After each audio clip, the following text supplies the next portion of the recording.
Hey, what is up guys? Guitar Rock here, welcome back to another Brave 9 video. Alright, today we're going to specifically talk about Nerua and what's your best chance or best way in trying to set her up, things of whatnot, and how should you use her actually, because she's a rather complicated and finicky one. Let's jump into it. So first things first, I just want to clear certain things up because I know if you are new, you watch this, you might be like, wow, Narua is the new best thing, she is stronger than a lot of other magicians out there. It's not true at all, she's not. Alright, you might have heard this from some players. She is not going to replace any magicians, especially the legendaries, alright, outside of the 5 stars. And we're gonna talk about why, what she's actually capable of, like what's her limitation, those things. Now first things first, if you guys are not aware, I did a couple of testing with Nerua recently, alright, so like you can see right here on the screen, I'm showing you guys a battle against me and Kaiba Frost, alright, so we were testing out Nerua and see what she's capable of actually. So we both decided to place our Nerua, alright, in terms of trying to get rid of Gran. Now, if you struggle with Gran Hilder, I know she can be really annoying. Nerua does counter Gran. That is true. Okay, so you can see this is Kaiba Frost Nerua, so it is buffed right there by a Celia. Now, my Gran do have a Galenia's buff, so my Nerua do not have any buff, as you can see, just purely strictly from the Celia's passive buff. Was enough to kill the Gran as well. So both our Gran died, but we both revived because of the Galenia's buff. So that's what I'm trying to showcase in this particular video. So let's move forward to a later section where we decided to use Narua without like direct buffs from Celia. In this case, we just set up 4 magicians. I think this was a fail because Celia died right there. Both our Celia died. So let's move on to the next one. Okay, so this is the one, I think the proper testing. So we both tried to place Narua as the first one to go and see if she's capable of getting rid of Gran. Alright, so you can see Kaiba Frost does have the Gran buffed by Galenia, but the Gran's buffs were removed instantly because she died from the reflect when hitting my Gran. My Narua go in, boom, the Gran died. So keep in mind my Narua was +8 in this video, while Kaiba Frost Narua was +13 or +12. I think it was +12. Yeah. So, yes, Narua does kill Gran. And I know it can be really confusing. Now, a lot of you guys might have seen why Gran was able to reflect back the buffs to Narua. Now, someone even asked that particular same question on the Facebook page. And the response was, the part that ignores debuff reflection is the first part of her skill, which checks whether the target, alright, like Gran is immune to attack interference or not. Ideally, when you check the exception, alright, it says that this particular skill will go through or will ignore debuff reflection and flame guard, so both Gran and Seto, right? But how come they don't fall asleep? The reason why, the asleep debuff part does not ignore debuff reflection and it will be reflected by Gran. Alright, so if Gran is immune to attack interference, Narua will deal additional damage to Gran. However, if Gran is not immune, alright, Narua will try to debuff Gran with asleep, which will be reflected back. So the interaction is as intended. Alright, so again, I know it gets really confusing, but just to sum it up, when you go to here, you click on this skill, you click on exception, it says ignores debuff reflection of flame guard and applies. Remember, this is only the first portion of this skill, but when the sleep part comes, this will still get reflected. Alright, so yeah, do keep that in mind. But in most cases, if you're fighting in the current meta, Gran Hilder should have attack interference immunity from Narua anyways, because most of the time they still are present, right? So for those of you who are not aware and maybe you're somewhat new, Celia gives every single ally on the battlefield attack interference. Alright, she has this ability unlocked, I believe, at +9. So at +9, she gives 2 things. She gives this insane amount of buffs. She also gives attack interference immunity. So what are the conditions for this buff to be active, right? Since Celia's buffs is a bit weird, she doesn't need to move first like other supporters. She just needs to be present on the battlefield. So the condition is simple. When you have 4 magicians, 4 or more magicians alive, alright, then she will get this attack interference immunity and the offensive stats boost. If you try and observe in the battle, okay, so we have the 4 legendaries dominating in terms of the magician. Okay, so we have Velfen, we have Celia, we have Natus, and we have Livia. So obviously Natus is my least favorite out of the 4. Now I know a lot of players are really a big fan of him because he hits in a huge range etc. I can see that. But let me say and let me tell you this thing straight up. Even Natus is better than Nerua. If you guys are thinking of, you know, building Nerua in case of replacing one of the legendaries, you shouldn't have that expectation, because especially if you are a new player, alright? So keep in mind that Nerua is not better than Velfen. Nerua is not better than Celia. She's no better than Natus. She's not better than Livia, in my opinion. Alright? So I would say she is there to complement the newer players. If you are new and you don't have 4 magicians to run Celia, Nerua is there to help you because she's literally free. She's literally free.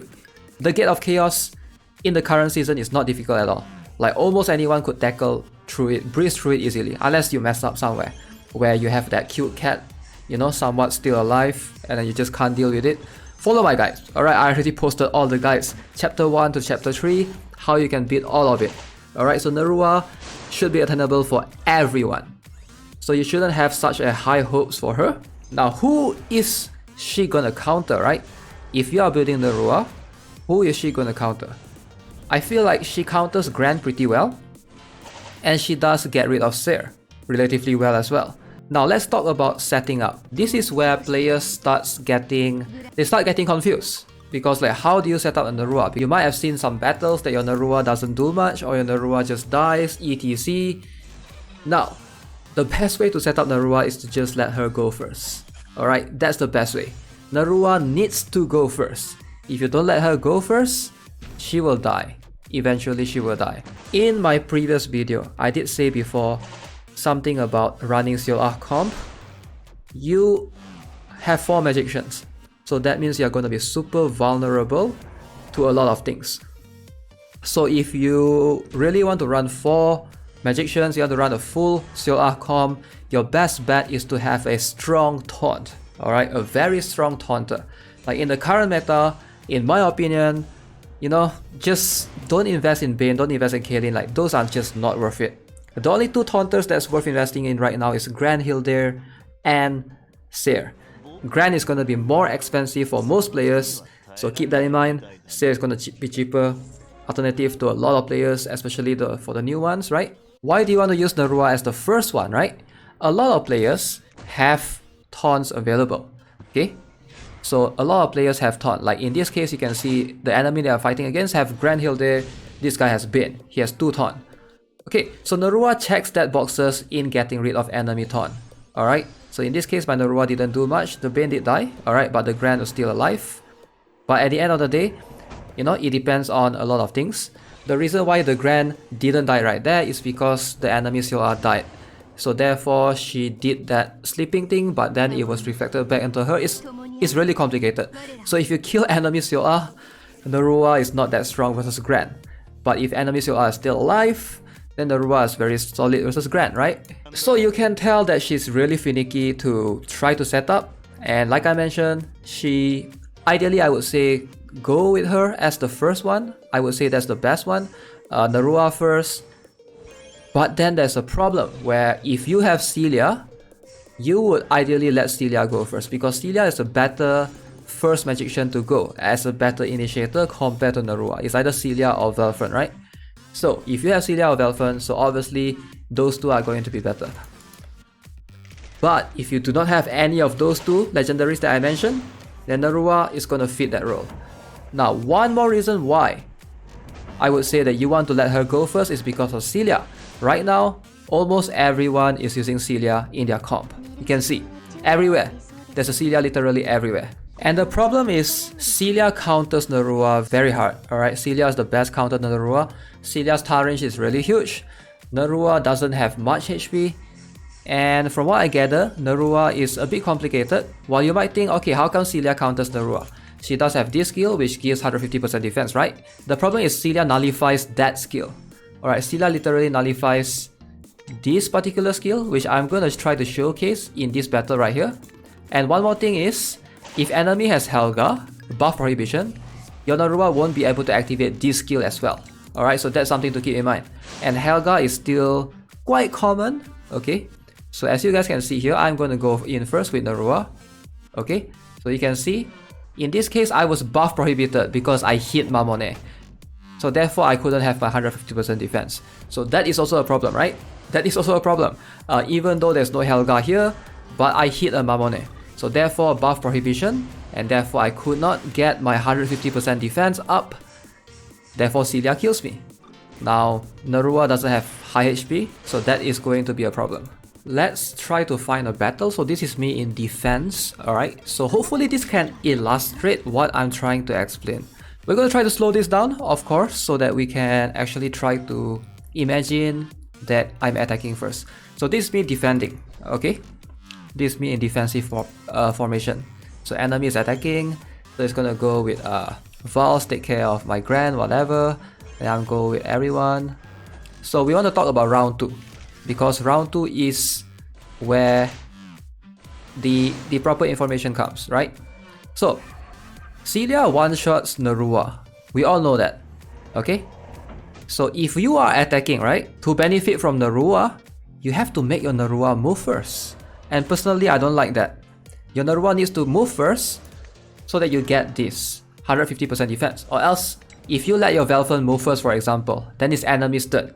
Enemy Celia go, hits your Nerua dies. So she practically did nothing. She practically did nothing if that happens. So yeah, this is what I'm trying to say. I feel like you're forced to use her to go first if you want to be able to make sure that she stays alive and she will be able to move. Now some of you might argue, okay, if your Velfen goes first, enemy Celia would be dead because Velfen's area is huge. Then what's the point of Nerua, right? Because at that point, Velfen can kill almost everyone. Or Celia, or Natus, you know? So Nerua is just in a really niche spot right now. And I feel like she's there mostly to help complement the other magicians that we have to try to build a proper Celia comp, alright? Like a proper Celia setup. And I noticed that a lot of players still don't really know how to make a good Celia comp. And if you guys want me to dive deeper into this, I could. Just let me know in the comment section below, because it's something that I've been wanting to do, but I'm not sure if that's something that players would be interested to watch. When I look at the lower ranks, when I look at Crystal, Diamond, etc., players still decided to stick with their Raphithia, Galenia, etc. Right? So even in the rankings, you can tell, I mean in the Hot Merc section supporter, you can see Galenia 68%, you know, Raphithia 42%. But once you go higher, you can see players just running Celia easily. Just one Celia to handle everything, right? So yeah, I think Celia is the future right now. I think she is the best mercenary to invest in, the best supporter to invest in if you intend to play PvP.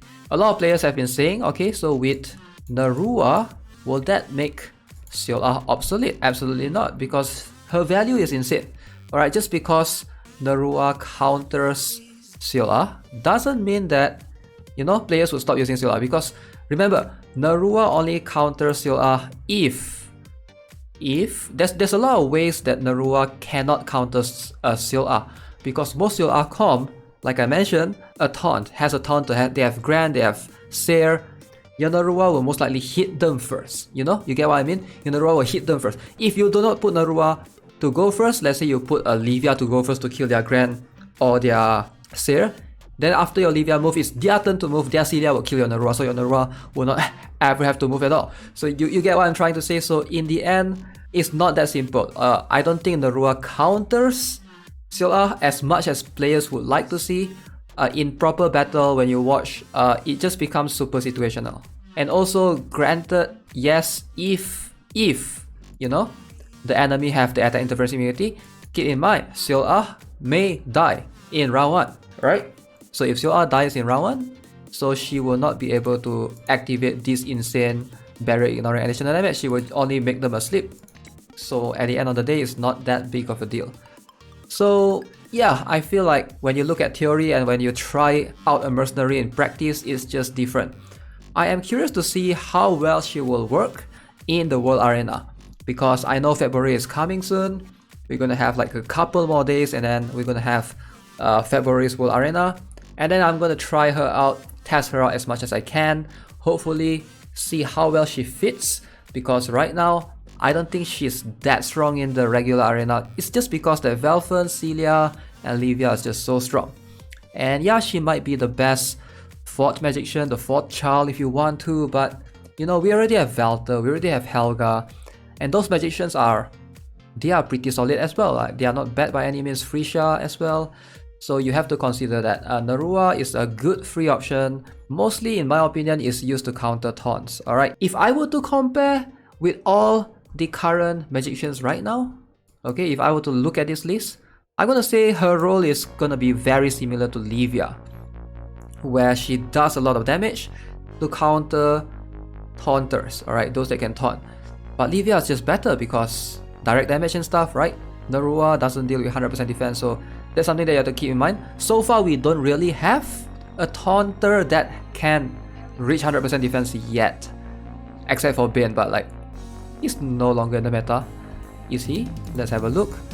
Bane, alright, 11% players still use him. I guess he's still somewhat there in the lower ranks, but yeah, you don't really see him that much anymore. I predict that Celia is going to continue to climb. Maybe we'll see Narua climbing as high as Helga, as high as Velter, depending. But yeah, I don't see Narua changing the landscape of the PvP meta just yet. That's just my opinion. Let me know what you guys think in the comment section below. Alright guys, as always, if you haven't already subscribed to the channel, give this video a like. I'll see you guys in the next one. Have a nice day. Goodbye.